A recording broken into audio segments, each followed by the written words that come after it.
હાજી, હા બોલો ને. તમારો ફોન હતો આમાં? પરેશભાઈ મોનાણી બોલ.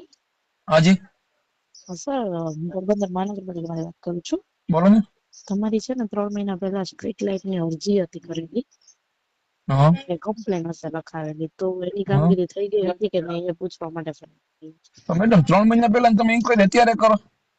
સર અમારે તો ઉપરથી આવે ત્યારે કરવા નહીં, વિચાર પડે. કરો. 3 મહિના પહેલાની કમ્પ્લેન મને વળી કે એ પછી વાત હોય. કાલ તમે ગટર ને પ્રશ્ન કર્યો, એ પ્રશ્ન સોલ્યુશન નથી. ગટર માટે તમારો ફોન આવ્યો હતો પ્રથમ દિવસે, આજ નંબર મારા માટે. એની સર મારી કમ્પ્લેન અત્યારે છે, એ સોલ્યુશન કરવા આવ્યા જ નથી. અમારે ફીડબેક લઈને નીચે દેવાનું હોય, સર નીચે વાળા જે બરાબર છે કામ તમારી વાત, મારી ફીડબેક બરાબર છે. હું તમને કમ્પ્લેન છે એ જ તમને કહું છું મેડમ. તમારો 2 દિવસ હા પહેલા તમારો ફોન આવ્યો તો ગટર માટે હાઉસિંગ બોર્ડની વાત તમને મેં કરી હતી. ઓકે ચાલો હું છે ને એ બરાબર. પણ લખાવી દઉં છું પાછું આજે. હજી એનું કોઈ ગટર સોલ્યુશન, એક જ ભૂગર્ભ ગટર કનેક્શન લેવું તો બધો પ્રશ્ન સોલ્વ થઈ જાય છે. કાં તમે ગટર નું પાઇપ ન ખાવો, રોડ ઊંચો થઈ ગયો છે ને ગટર આખી દબાઈ ગઈ છે ત્યાં રોડ કરવા આવ્યા ત્યારે. હા ઓકે ચાલો મેં એ આજે નિલેશભાઈ આ છે ને વાતની વાત, નિલેશભાઈ વાત વર્ષ દીથી વાત કરે છે મેડમ, મેં નિલેશભાઈ સર આ તો કરવા વાળા કરવું હોય તો કરે, નકર ન કરે. અમારે નથી હાલે, નકર તો ન અમારે કરે કેટલી એમાં તો વખત તમે ઉપર સાહેબ નંબર આપો ને, વાત કરો. કોણ છે તમારા ઉપરમાં, કોણ આવે કયો વાત કરાવો, મને આપો નંબર, વાત કરાવો. તમે પોરબંદર મહાનગરપાલિકાએ રૂબરૂ આવી જાવ તો સર. કોને મળવાની આવીને? એ આવીને તમારે કમ્પ્લેન જે મેન ઓફિસ છે ને, કમ્પ્લેન ઓફિસ, ત્યાં તમે જઈને ક્યાં વાત સેનેટરી કરજો. વિભાગ, તમે સેનેટરી વિભાગ બેસો ને તો નીચે તમે ના અમે તો ઇલેક્ટ્રિક વિભાગમાં છે. ઇલેક્ટ્રિક વિભાગ.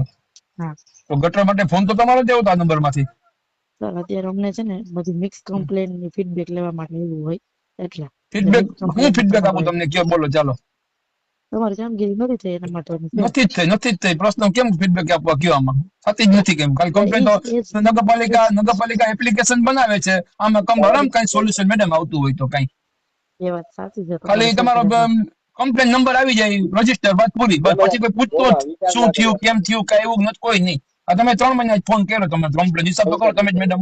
3 મહિના અમને સર કીધું ત્યારે અમે એમ જ કર્યો નહીં. હોય. તમે જો ને તમારી સર, તમે વિચાર કરો ફીડબેક કેવા આપું તમે, મને કયો લ્યો, તમે જ કયો. સર અમારાથી કઈ નથી બોલાય. તમે તમારી રીતે સાચા અમે હોય, તમારો કોઈ પ્રોબ્લેમ નથી મેડમ, તમે સાચા છો ના એમાં. અમે પણ તમે ફિક્સ છે હિસાબ ને કરો, અમારે 3 મહિને તમે જો કમ્પ્લેન મને પૂછતા હોય તો સોલ્યુશન થયું કેવાય, યોગ્ય કેવાય, તમે કયો લ્યો તમારા હાથે. સર અમારે ખુદ ને ઘર આવે એટલી પ્રોબ્લેમ છે ને બધી, કોઈ નથી આવતું. અમારે કેને કહેવાય જવું? આ બધું નથી અમે આવતું ખુદ તો નગરપાલિકામાં નગરપાલિકાનો જોબ પ્રશ્ન કરીએ આવે તો ને, તો સ્ટ્રીટ લાઇટ વેરો નગરપાલિકા લે જ છે ઓલરેડી, કે મફત સર્વિસ નથી આપતી.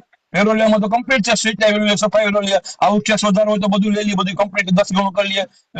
મરણ જંગમણ દાખલા 5 ના 50 70 રૂપિયા કરીને એ બધું લેવા નગરપાલિકાનો ટાઈમ છે, સર સર્વિસ એમાં દેવાનો તમે ટાઈમ નથી. તમે નીચે આવીને કમ્પ્લેનમાં હું આવી ચોક્કસ, માથાકૂટ તમે કરો તો ક્યાં, તમે થાય. ક્યાં બેસો છો? તમે ક્યાં વિભાગ બેસો છો બેન? અમે ઇલેક્ટ્રિક વિભાગમાં છે.